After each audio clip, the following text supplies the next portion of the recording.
for reviewing and doing a lessons learned after a 24-hour rental of a stump grinder that my friend got for his homestead after clearing many trees.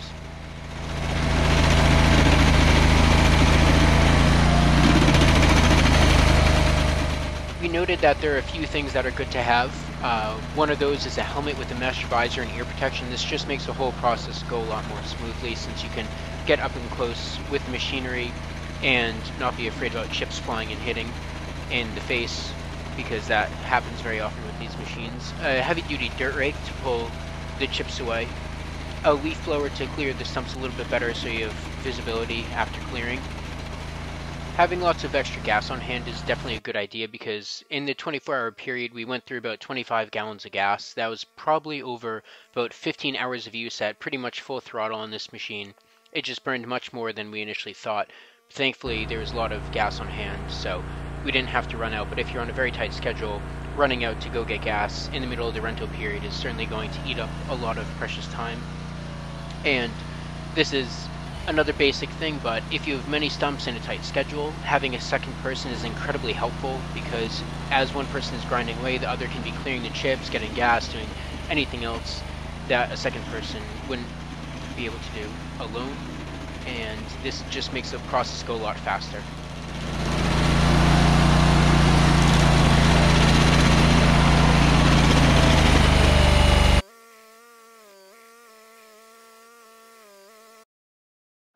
So of course each machine is a little bit different, but what we found with this one is standing behind the machine where the operator is really supposed to, from the design, it's hard to see what the grinding wheel is actually doing. So we found that standing kind of to the side of the machine and pushing in the deflector shield that you can't see from this shot, but it's on the left side, is much better than standing directly behind the machine, because you're able to see where the chips are going, how much stump is left, and it's just things that you can't see looking over the machine from the top and behind like you're really designed to. I think separating the controls off of the machine, making it a remote or either tethered with a wire or something like that, will make the machine much more user-friendly, because, of course, where we're looking at the machine now is pretty much in front of it and to the side, which is something that the operator couldn't really do this close. They'd have to go back a few feet, but it'd still be manageable with a tethered remote control. But just having both the grinding wheel and the machine in the way makes the operation very hard, because you really can't get a good idea of exactly how much you're into the stump, how much left and right you need to go. If you're sliding back at all, you can't really tell that, since the stump is so close to the wheel that if you slide back, you really won't be able to tell until you've stood next to the machine and raked the chips away. So this is one of the first stumps we did. You can see that the deflector shield, that opaque piece of plastic to the left of the machine, was out initially. We found that it really didn't actually block many of the chips, and it just made visibility that much harder, either behind or to the left of the machine. So after a stump or two, we ended up pulling that in. So that just made the whole process a lot easier. I'm sure the manufacturer would not recommend that, but in practical use, that's just the way it's much easier. We found that grinding with the side of the blade is much better than going kind of from the top down like you would with a chop saw, because when you'd go down this, if it's a very hard wood, the grinding wheel, since it's a smaller machine, this could be different with larger ones, the wheel would just pretty much bounce off the top of the stump and it would take off small pieces. But if you started to the side of the stump and you went left and right in motions instead of straight down, it would grind much better, there'd be less bouncing, and it'd end up taking off bigger chunks. We did note that by the end of the stump, it would become very aggressive, and there would be large chunks ripping off from the stump, it just pretty much tearing what was left apart, and it would fling those backwards. So that's the one of the few things that you have to be kind of careful of, is just making sure that there aren't very, very big chunks coming back out at you. You'll see us occasionally come in with a rake while the other is grinding the stump away, and that's because it becomes pretty hard to see when you've cleared 3/4 of the stump and pretty much it's just a pile of chips that you're looking over and you can't really see the stump. So we'd come in with the rake, clear the chips, and then be able to very quickly reassess how much of the stump is left and where we would really need to go. Driving the machine was very easy and intuitive. It's just a big rectangle that you would push left to make the left side track go, and push right to make the right side track go, push completely forward to make both go forward, and then same with the reverse. And then, as you can probably see in the top of this clip, the wheel is just pushing a lever left and right to go left and right, and then up and down to make it go deeper or more shallow into the stump. So really very intuitive. It doesn't take much time to pick that up at all, but what takes a little bit more time is just the finesse of knowing how much to go in and how much to go down and where to start and at what point you need to move the machine forward instead of going up and down. So the actual operation of the machine is very, very easy. The finesse of it takes a little while to learn, but I think we got pretty well within just a day of use between the two of us. Kind of along with driving this and the finesse that you get, I did notice though that the machine would slide back a little bit because of course there's backwards pressure when you're pushing into the stump. So I wish this machine did have brakes so that you could just solely focus on where to move the wheel, how much to move it left and right and up and down, and that you wouldn't be sliding back if you were on a hill. So there were certain points when we were on a slight incline that we had to actually have one hand on the drive and one hand on the gear movement or the head movement, just so that the machine wouldn't slide back down the hill as we were going left and right into the stump.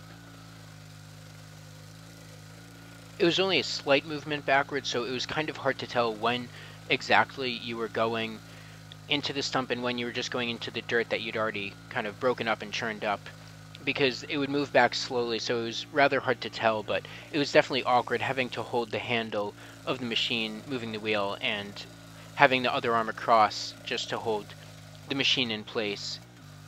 If they were designing a new iteration of this machine, I definitely think a brake is something that the manufacturer should include just to make the operation a bit easier.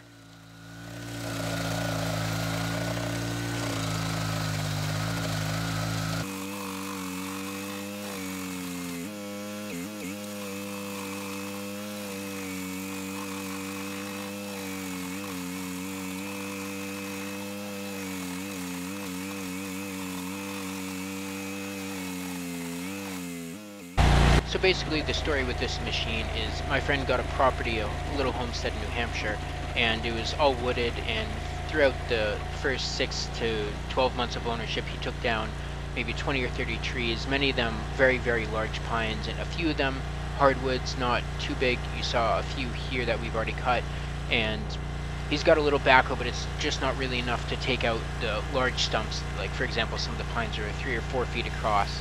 Just a small backhoe won't do that. It would take years to fully excavate them. So what happened was he prepared everything, cut the stumps very low, tried to pull rocks out of the way, pull a little bit of dirt back to the machine, wasn't fighting everything, and then lined the machine up for a 24-hour rental where he got it the previous night, did a little bit, 2 or 3 hours of it, and then I came the following morning to help him.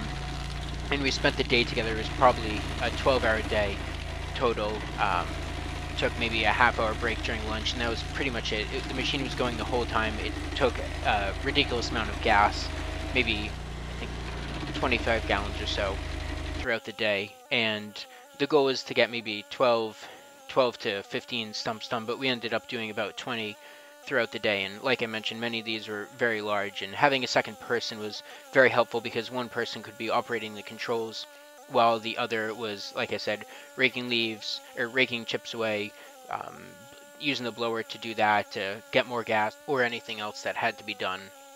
So any trees that were pine and they were maybe a foot in diameter or smaller, he'd already excavated with the backhoe, which it's great for things like that, but just the larger trees and the hardwoods take such a long time with a little backhoe that he realized that it would be much more efficient with his time and his money to just rent this for a short period of time. And everything really went well throughout the day. We hit a ton of stumps, much more than we planned to initially, and the only thing that really went wrong was that at one point the hydraulic filter, which is right below where our hands are and below the controls, slipped off a little bit. It didn't fully come off, but it was leaking a bit of oil. Thankfully we noticed and we were able to retighten it. It had only lost a few quarts, so it was still well within the boundaries that it needed to be to run the machine without damaging it. But that was just one thing that we noticed that I don't think it was something the machine could have really been improved upon. It was more just maintenance that it's a good thing to keep an eye on it. Maybe the technicians that checked it over before we rented it should have checked things like that. We did a few times hit very small rocks, and we tried to move them out of the way as soon as we hit them, but the teeth were totally fine. I've heard stories about hitting rock with teeth and needing to stop the rental and bring it back to the rental facility just to fix that, because at that point the wheel is spinning so fast that it's out of whack with how the balance is left and right. Thankfully that didn't happen to us. We were very, very happy and impressed with this little machine because of how much it could do. And overall it was just a very good day. Got more done than we wanted. What we were really trying to do was just to get the majority of the root ball kind of broken apart and removed into small pieces.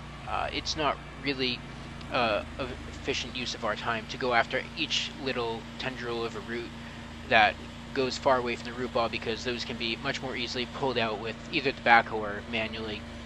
But just making sure that all of the roots are at least separated from the root ball so that they can be attacked individually is what we were planning on, definitely what we were able to accomplish that day with this machine.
So in the part of the country that we are, it's maybe a few $100s per root ball to get it removed and ground out. And this machine for the whole day maybe cost about $200 plus the gas that we used. And we got rid of about 20 stumps, like I said, maybe 15 to 20.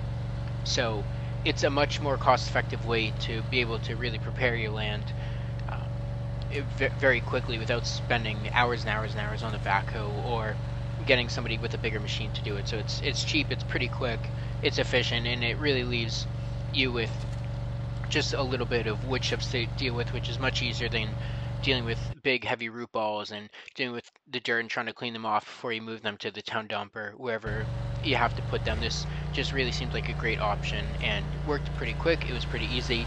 It was just pick up at one point and then 24 hours return it. It was definitely made easier that we had a truck, because doing this without a truck or having to rent something with a hitch would definitely be a little bit more costly. But since we already had something that was able to move it, the trailer wasn't extra. We got it from Home Depot, and it was just very easy to pick up, to tie down was very easy, bring it back was easy. I just really recommend this over, if you're able to, over hiring somebody or trying to spend forever with a backhoe. If you've got a big excavator, of course that'll be easier, but this is just a great cheap option to get rid of these little stumps.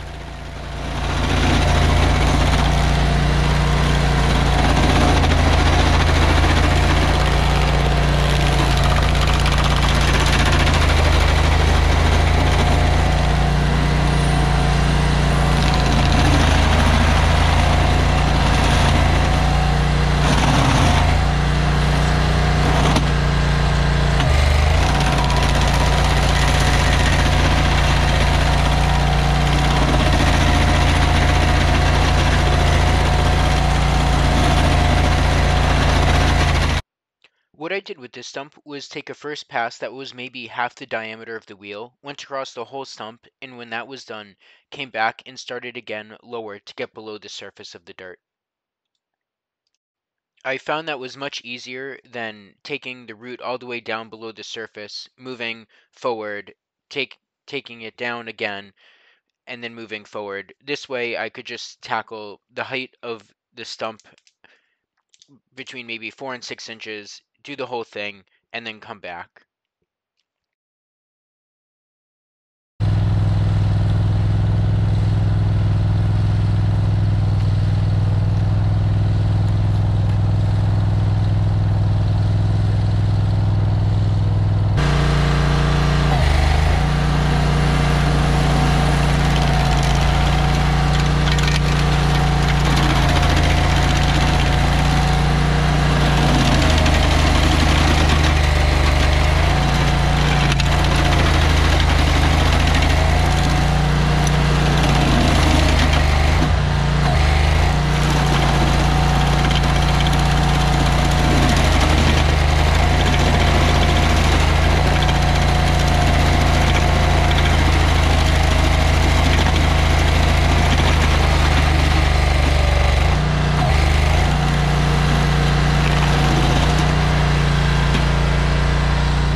I found that on the hardwoods like the cherry and oak and maple, I got stuck a lot more and had to lift the wheel, get it spinning again, and then hit the wood much more frequently than in the softwoods like the white pine, where I could pretty much go the whole time without the blade getting jammed.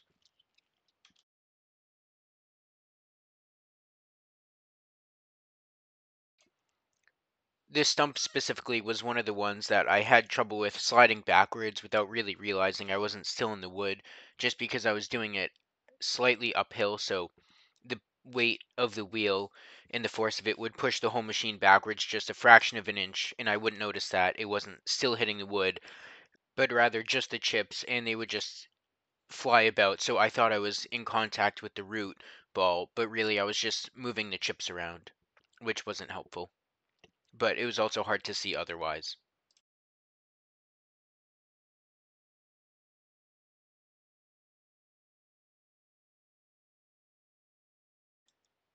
This here is one of those giant pine stumps that I mentioned earlier, and it would just take an incredibly long amount of time and an incredible amount of force to pull it out with a backhoe. It really wouldn't be feasible to do with a little tractor. It would take a large excavator to do so, or a bit of time with a smaller one. But this is a very good solution, and we found that it worked well. It was easy to clean up afterwards, and it didn't stress out the machine.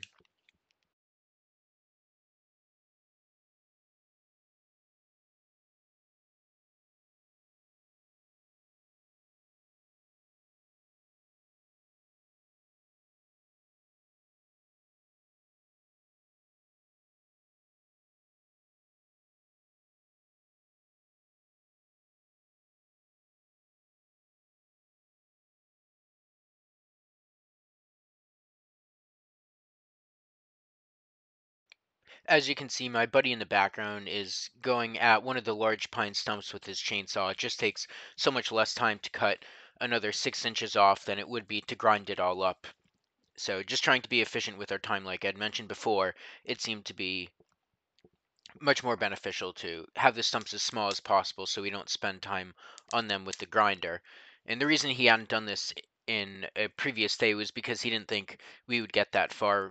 Like I mentioned, we ended up doing about 25% more stumps than we had initially planned. So everything worked out great, and those smaller stumps certainly go a lot faster than the ones with a lot of wood left on top above the surface.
At this point, my camera died. We ended up getting video of many of the stumps that we did, but certainly not all of them. If you like what I've talked about, wish I covered something more or something else, please let me know in the comments, and thank you for watching.